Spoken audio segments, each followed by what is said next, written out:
Elio stops in front of it, mesmerized. A plaque reads, "The farthest human-made object from Earth, carrying messages to the stars." He presses his hand to the glass.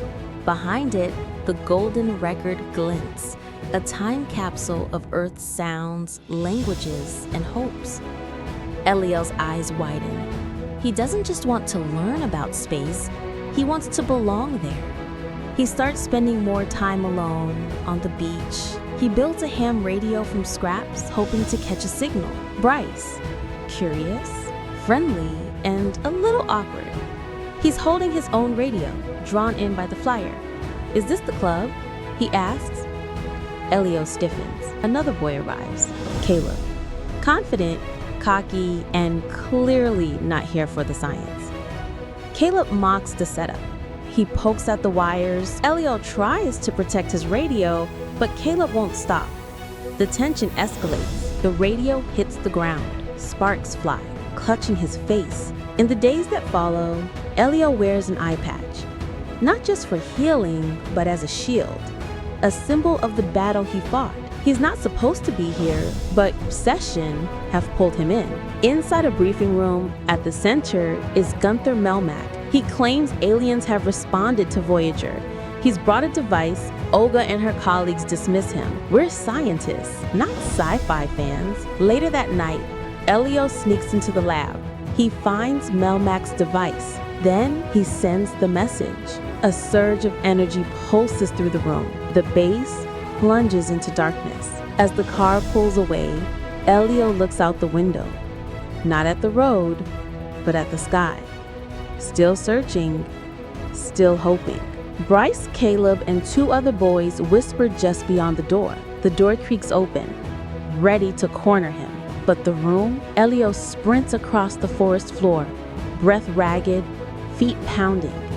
Behind him, the boys give chase, shouting, laughing, closing in. He reaches a clearing, the same one he's visited alone, night after night, eyes wide, heart pounding. The spaceship descends, shimmering with alien brilliance.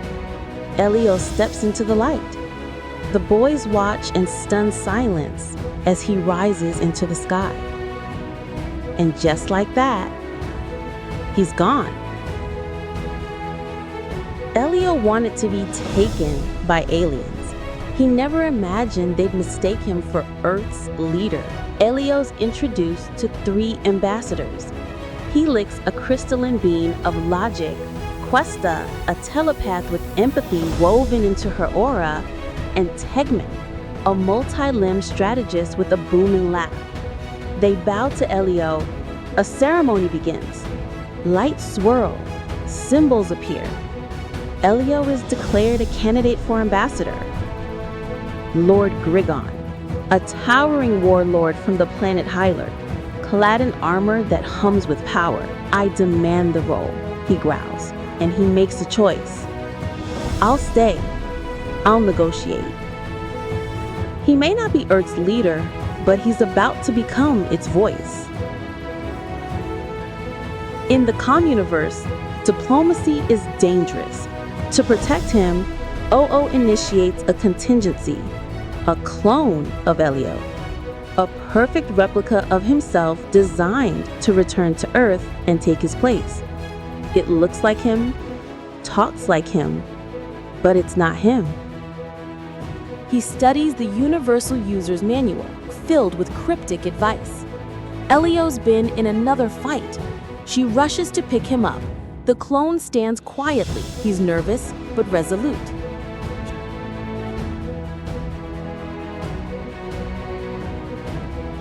He boards a shuttle to Hyler, Grigon's home planet. The landscape is harsh, metallic skies, jagged terrain, and towering fortresses.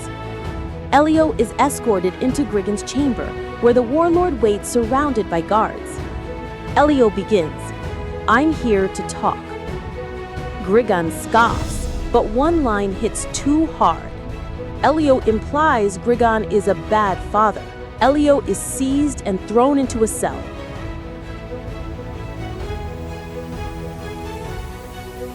Elio in his cell hears footsteps. A small figure approaches, Griggen's son, Glordon. Curious, kind, not yet hardened by war. Elio sees an opportunity. "Are you the Earth Boy?" Elio nods. "I didn't mean to upset him." "He's always upset," Glordon shrugs. They talk. Glordon shares stories of his father's expectations, how he's being trained to become a warrior. Together, they sneak through the fortress, dodging guards, slipping past surveillance. They reach a shuttle, small, fast, and just enough to escape. As they launch into the stars, Elio looks back at Hyler. Elio came to negotiate peace, but in the court of a warlord, words can be weapons. But diplomacy isn't just about knowledge, it's about knowing your audience.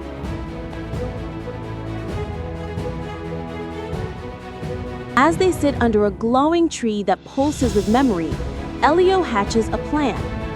The cloning begins. Liquid light forms into a perfect replica of Glordon. Same voice, same memories, same armor. Elio hugs the real Glordon and sends him off in a shuttle, hidden from Griggen's reach. Lord Griggon stands before the ambassadors. He's been handed Glordon, his son, returned from Elio's shuttle.